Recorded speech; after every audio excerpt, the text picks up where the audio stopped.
On. There we go. Hello.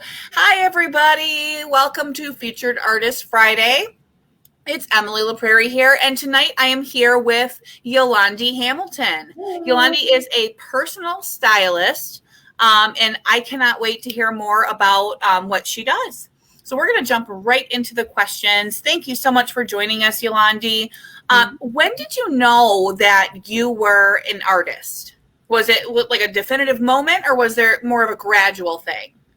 I feel like art is never an overnight discovery. It's an unfolding, just like everything in life.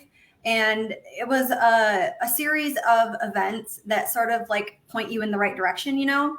And it was the same with me. It was years of people saying, oh, you're so good with clothes. Oh, you always know what to put together. Hey, can you help me with this? And that was kind of how I figured it out. And then it became my job to, dress mannequins. I did that for more years than I care to admit.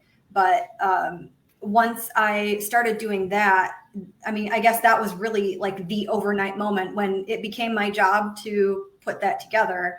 And then I realized how much I can actually draw, because I do also like paint and draw like traditional art forms. Oh. But I originally wanted to be a fashion designer. So in order to do that, you need to learn how to sketch fashion, and it's completely different than like figure drawing because all the proportions are exaggerated. So once I, in my job as a visual merchandiser, started dressing mannequins and had to learn, or I realized, I guess, that all of the same principles you use in art, with proportion and color theory and all those basics, like, oh, what's the word I want? Like visual illusions. Basically, style is the same thing. You're just doing it in 3D on a human body. That is so interesting. And I've never ever thought about fashion and styling people like that before, but that is really cool. Yeah. Okay. We seem to come from two camps. It's either a really creative, like art background, and the other area I've noticed is a lot of like scientists and doctors. And I Okay. think that's just because there's a lot of like process that you can put in place, like I did. And it's very like methodical. Once you figure out like that the creativity is really just a formula exercised in different ways, I think it works well with doctors too. So if you're out there and you're a doctor and you don't want to do that anymore, become a stylist. That's wild. Okay. I never would have connected the two, but what's funny is there's a lot of visual artists that I know that are also bookkeepers. And when I first started bookkeeping, like my friends and family were like, wow, that's so weird. Like you're so artistic. Why would you want to like do everything by the books and like, play with numbers? And I'm like, oh, I don't know. I just dig it. I don't know why. There's tons of us. There's tons of us. So it's weird how, we use all the different parts of our minds, and sometimes for certain people it's like the same parts are triggered for the same kinds of people. It's interesting. Yeah. Psychology behind that. Okay. Well, do you have, you said you do have some training as far as like drawing.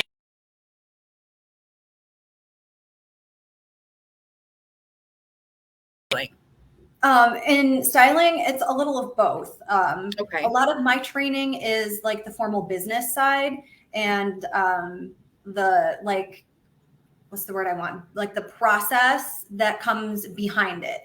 Okay. So, like in retail, there are a lot of different support structures. Maybe that's what the word I want to use. Support structures that you have to have in place to even get clothes to the store. So I did a lot of studies around like the buying profession, people who go to what they call market, which is basically like a giant like convention where they place their orders for upcoming seasons. And I learned about like construction and how they put things together. So formal training is like that side, like the boring businessy stuff. And then the self-taught stuff was all the really fun, like learning color theory, which I picked up because of all people, Bob Ross. I loved painting along with Bob Ross. It was like a thing I just picked up. I want to say a few years ago, but I know that a few years, it's probably more like 5 years ago now. Okay. And I just put it on one Sunday afternoon and was like, I'm going to paint along. It can't be that hard. He makes it look so easy. And it came out, it wasn't that bad. Actually, it was actually really good. I shouldn't like shortchange myself. I can get up and grab it. If you want. Yeah, or you want me to run and grab it right now? Yes, absolutely. Okay, we will wait. We will wait. Okay. No. How many of you people watching have painted with Bob Ross before? I never have. But I definitely grew up like watching his shows, here and there. And I think it would be a really fun thing to do. Hey, Tanya. So lovely of you to join us tonight. Okay, let's see the Bob Ross painting. Oh my gosh, it is. It's beautiful. Thank you. You did a wonderful, wonderful job. I was just telling them I've never done a Bob Ross painting. I've never painted with Bob Ross before, and I think I'm gonna. There's so many of his a Bob Ross painting. I think I'm going to. There's so many of his videos on YouTube. It's like, why not? And it was about the time that they loaded up on, I think it was Netflix or maybe it was Amazon Prime, that they loaded the whole Joy of Painting series. And so I would just put it on for hours and just watch him paint stuff. And then, like I said, one day I was just bored and had paint laying around, and I was like, I'm going to see what I can do. You make it look so easy. I'm going to just go with it. Yeah, I just went with it.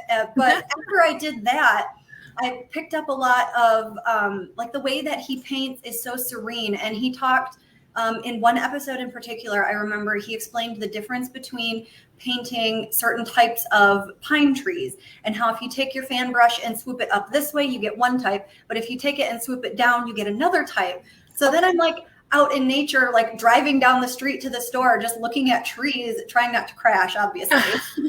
And like looking at the way that light, hits trees and shadows fall and how it like creates this palette of colors. And then I would notice like the same effects on clothing and how they would use the same color palettes that you would see in nature. And that's when I started researching color theory myself and learning how to mix like different colors. What's the word? Well, yeah, it's color theory, complementary and, all that jazz.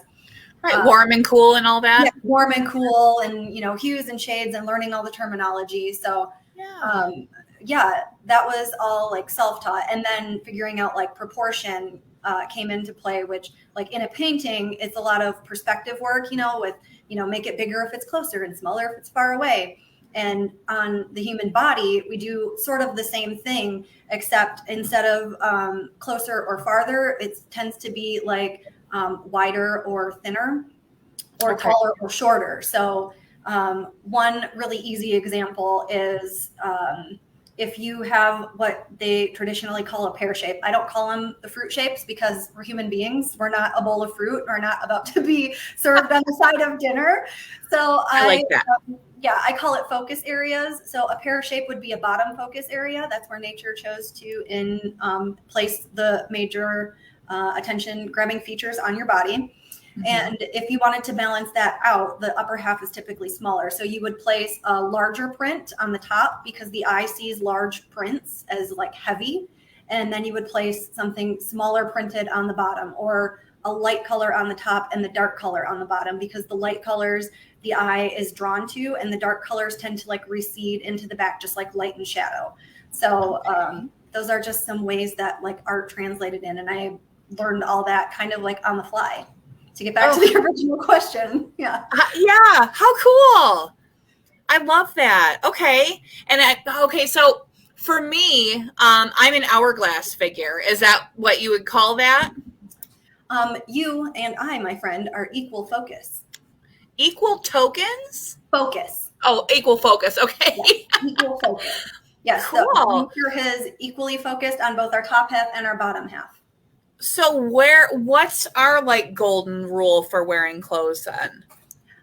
Keep it balanced. It's very easy for us to knock things out of balance. Okay. Just because the top is equal to the bottom. So if you put, for example, a large like ballroom tulle skirt on the bottom, it takes up a lot of space. It's voluminous. it easily like dwarfs your top half. Yeah. So to balance that out, you would want to wear something probably off the shoulder, because horizontal lines make things look wider. So then it balances out the volume on the bottom by adding, something wide for the eye to look at on the top. Okay, cool. Interesting. Good to know. And I will remember that the next time I go shopping. Okay. So tell us a little bit about the services that you offer. I know you offer a it's like a 6-week program or 8-week program. Well, it's sessions, typically like 1 a week sessions. So Okay. 7 sessions. If you want to count the end, which is typically, or not typically, technically after you're finished. So it's 6 sessions. And we go through, first and foremost, what your body type is, because that dictates the way that things fit and lay on your body. Then we discover your style personas. So to translate style personas to the art world, it would be like, what type of art are you? Are you classic? Are you contemporary? Are you, a mix of the two? And we find all of those things and put that together. We talk about that for sessions 1 and 2. Sessions 3 and 4, we go through your closet, clean that out. We use all the criteria that we put together from sessions 1 and 2 to decide what stays, what goes. And if there's something that doesn't really like fit that criteria, but you're in love with it, we find ways to make it work so that it does what you want it to for your body and makes you look and feel good. And if it's not perfect, like, that's okay. It doesn't have to be, just because V-necks are best for you, which V-necks are like universally flattering. So that might not be the best example, but, right. Like if it's not a V-neck, that doesn't mean you have to go home and go, oh my God, all my shirts are crew neck, I'm throwing them all away. Like, no, don't do that. Because then you have to walk naked and then you get for indecent exposure, and that's not cool. So yeah, it's more about like working with what you have. And then once we've cleaned that out, we reorganize it into a functional system. Then we go shopping and replace anything that was old, or add things that maybe you were missing. And a lot of the times, the things that I notice are issues are bottoms. They don't have like the correct fit bottoms, or they don't like the way any of their bottoms fit. So we get rid of a lot of those. And then just basic tops. Those tend to get like just recycled so often. And by recycled, I mean like worn to death. They are literally like, armpit stains and find holes in the side. So yeah. Have to like keep tabs on those and update them, because that's what makes outfits look really crisp. Is that the word I want? Yeah. Really crisp. And so those are the 2 things that we most often buy lots of when I go shopping with clients. So then after all that, we'll take it home, get it into the closet. And for those who are nearby, I'm like in the closet with you physically doing this. And if they're not nearby, then it's via Zoom. So I physically can't touch anything. I just have to give a lot of direction. And we'll put things on, put outfits together. I take pictures and then create a whole lookbook so that you have something to reference back to once we're done, if you need like an easy outfit idea. And then I add just a little section on the back with some ideas on easy things you can do with hair and makeup, because there's no use in having a fantastic outfit if, the from here up is a hot mess. So that's one service that I offer. That's the big whole shebang bang. And over this past week, I realized that that's a lot of commitment for some people. They're not always ready to make that huge step, and that's okay. So I created a whole new service in like 3 days. Wow. Okay. Yeah, you guys are like the first to hear about it. I did put it on my Instagram today, so like maybe the second, but like the first to like talk with me one-on-one about it. Right. So this is called, hold on, because I just created, got to move my painting, the Style Starter Sessions. So it's a one and done 90-minute session. We get you in, I get your body type, you get all that same information on how to balance it. We'll talk about all that. I also give you your top 12, or your best 12. That's your top 3 tops, top 3 bottoms, top 3 dresses, and top 3, ooh, that's like a tongue twister, layering pieces. So like jackets or blazers or, those kind of things that you can use to complete an outfit. Right. And then we go through your style personas. So I have you fill out a little questionnaire beforehand that gives me all that information so I can talk about that with you. And before I go on, I just want to touch on the style personas because I know I keep using that term and it's something that people don't really talk about. So have you ever gone online and been like, well, what's my style? And you take one of those quizzes and it pops out like, you're classic. And you're like, Yeah. okay, that's great. What does that mean? Right. Yeah. So it's the same kind of thing, but I have 8 types and we're not just one thing. So I personally went through the quiz myself and I assigned myself, actually I wrote it down. I assigned myself as my primary style personas are classic, boho, and romantic. And my secondary are street, edgy, and glam, and sometimes a little natural. So I take all of those categories and give them terms. So like classic would be timeless, clean, and pristine. And you would go shopping with those words. And when you pick up an item, you go, is this timeless, classic, or pristine? Well, yeah, it's a little black dress. It's timeless and it's classic. You know, okay, I'll take that. And then you pick something else up and you're like, oh, this is none of those things. You know, but I sort of like it. Like, why do I sort of like it? It really just makes you conscious of what it is that you're picking up, why you're picking it up, and is it something that you really want? Because a lot of times we take things home and we don't know what to do with them once we've got them. We like have this fantasy in our heads in the store that, oh, there's, you know, something in my closet I can wear it with, but we don't really know. So that's what we use style personas for, is to weed out all the things that aren't really stuff that we need. Yeah. And then that's what we cover in the 90-minute face-to-face session. After that, you have a closet clean out guide. So I put together a step-by-step process for you to weed through your closet on your own. And if you have a hiccup, don't worry. You have me for 14 days after our session via an app called Voxer. It's like a walkie-talkie, but you can also send pictures. So you can like ask any questions, you know, like when you're laying in bed at night at 9:45, because we're old. And you're like, oh, what about blah, blah, blah? You can just send me a quick box right then and there, and I'll check it when I wake up because I'm old and 9:45, I'm probably in bed. Right. I hear you. Yeah. How cool. So, yeah. Well, that sounds like an amazing mini service. I had heard about your big shebang, but not in as much detail. And this mini service sounds amazing. Yes.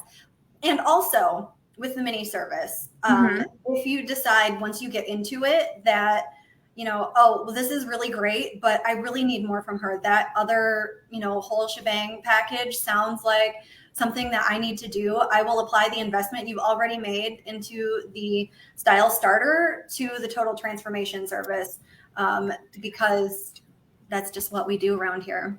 Yep. That is fantastic. I love it. Okay. That's so good. Okay. So how can people get a hold of you about that if they would like to look into your services a little bit closer? Well, I have a website, hamiltonstyling.com, so you can go there. You can find me on the interwebs around Instagram. That's where I hang out for the most part. I do make appearances on Facebook, as you can see. And a lot of the stuff like cross posts. So it looks like I'm hanging out in both places all the time. But it's just because they're like neighbors. They're like next door. So, but I'm over at Instagram's house and I just pop over to Facebook when I need, you know, a new glass of water or something. Right. Awesome. I love the way you worded that. It's true. So when this broadcast is over, can you come back and in the comments, can you put down all of your spots where people can get a hold of you? Absolutely. Awesome. Okay. Kind of a weird question here. Would you describe your styling as more of a visual art or a performance art or both? I would say both. This is actually the only question I thought about because I went, okay, well, it's what you can see. So it is a visual art. But at the same time, it's performance because you're essentially taking parts of your personality and putting them on display. So when we meet somebody, the human brain and all of the knowledge, experience, you know, past like events that you've been through and, knowledge that you have, like A plus B equals C kind of information. The brain takes that and in 1/10 of a second has made assumptions about what a person is like based on their appearance.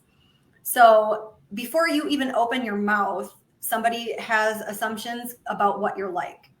And in that respect, it's performance because like think about when you go for a job interview. I mean, not that any of us are going for those anymore, but when you go to meet a client, how about that? There you go.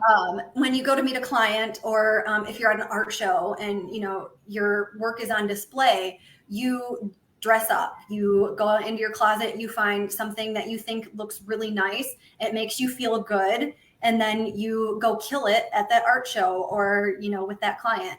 And a lot of that is because of the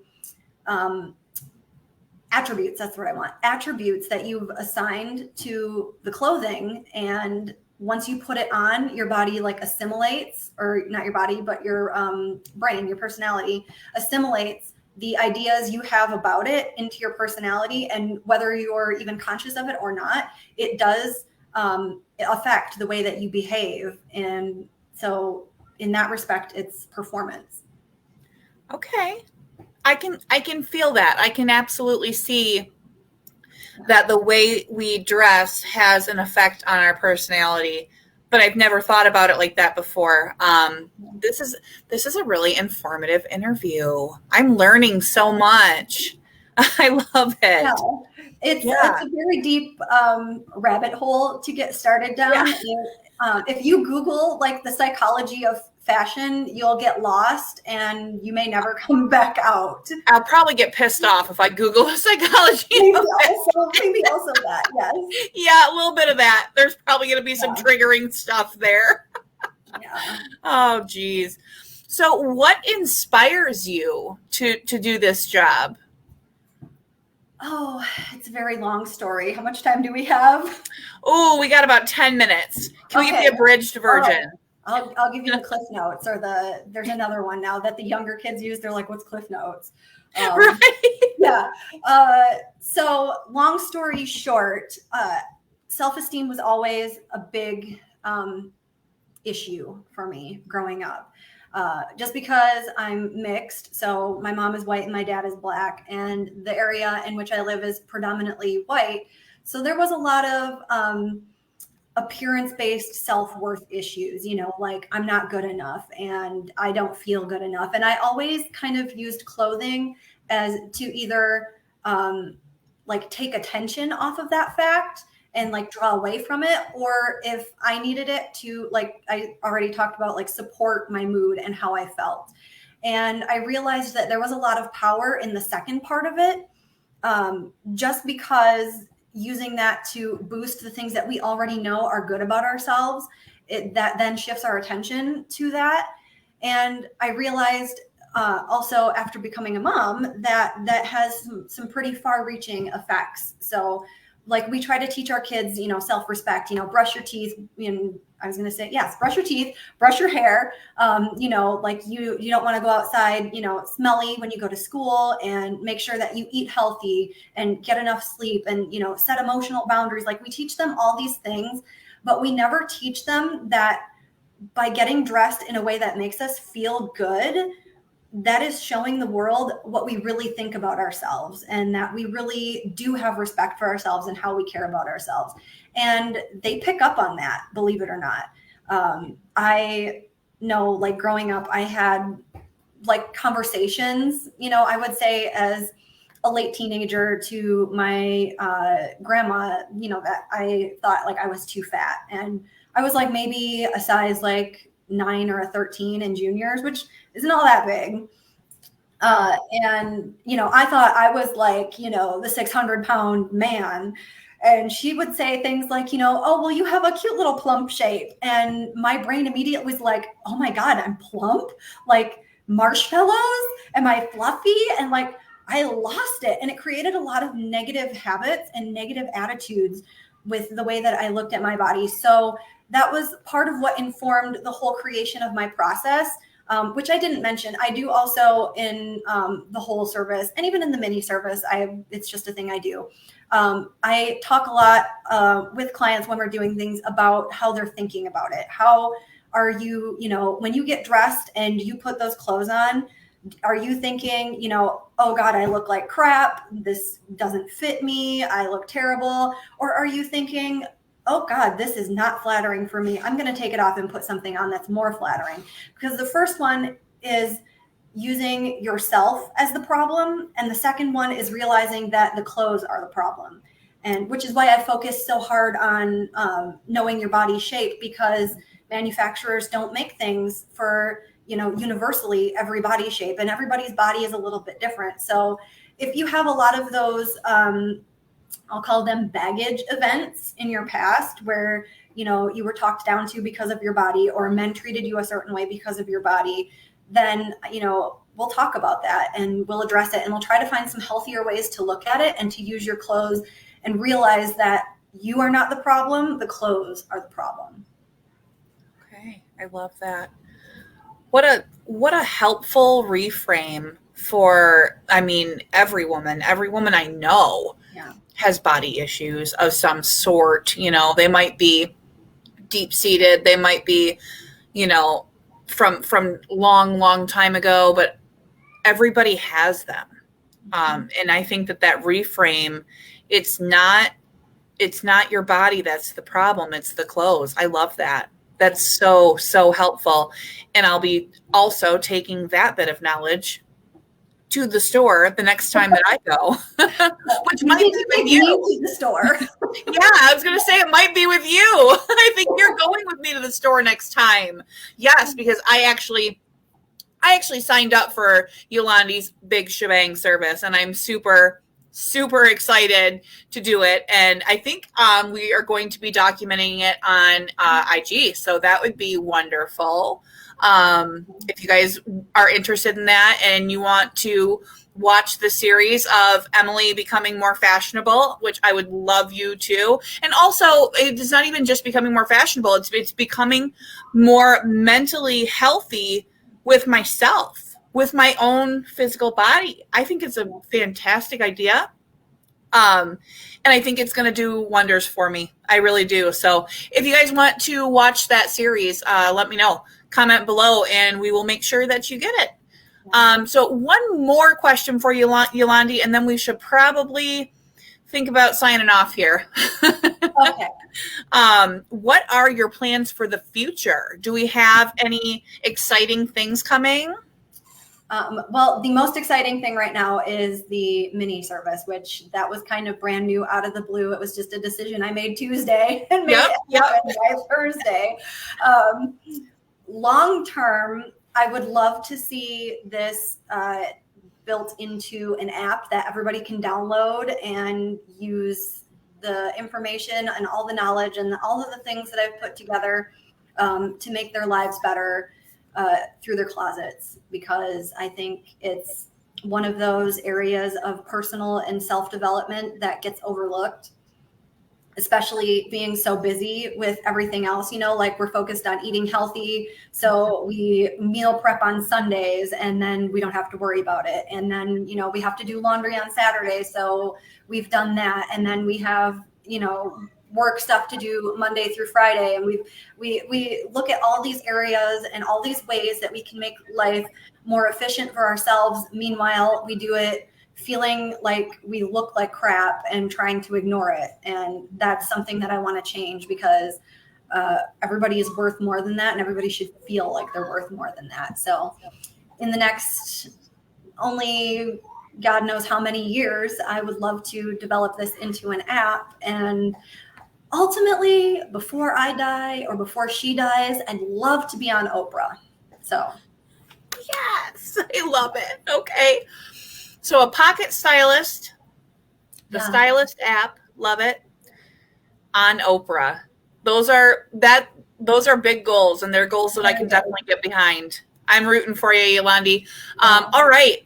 Thank you so much for coming. Yolandi is going to drop her links down below so that you can get a hold of her, her IG, her website, anything that she has out there for you to be able to get a hold of her is going to be down below.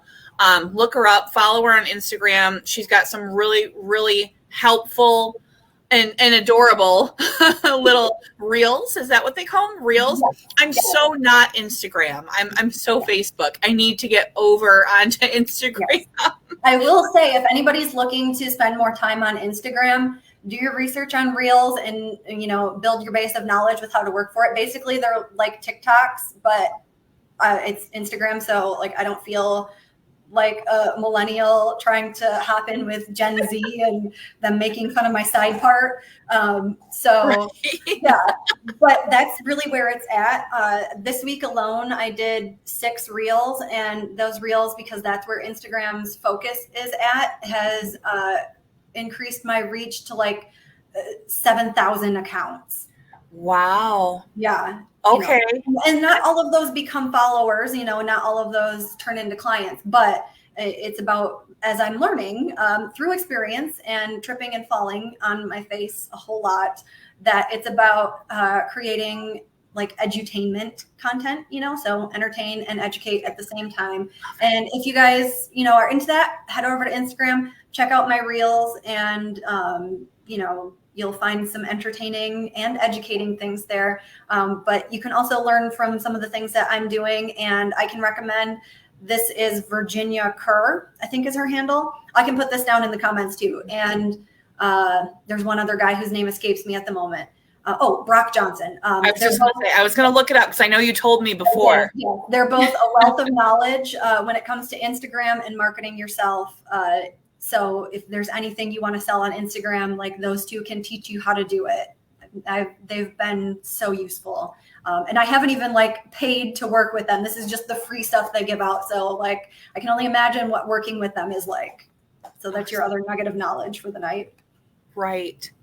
Yeah. I still have yet to look them up. It's been such a crazy, busy 2 weeks since the last time that we talked, but they're on my list. They're on my list of things to look into because I need to get on the Instagram. Yeah.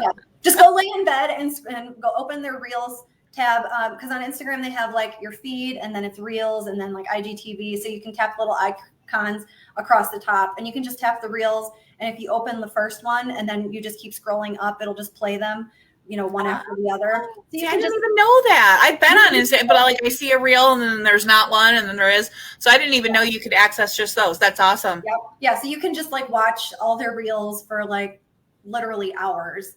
And yeah, when it launched, I was like, I don't know what Instagram thinks they're doing, trying to be like TikTok. I don't want to be on TikTok. And then I took a bath and I opened it up just out of curiosity. And literally 2 hours later, I'm still in the tub like, what? Okay. So yeah, it can be addictive then, of course.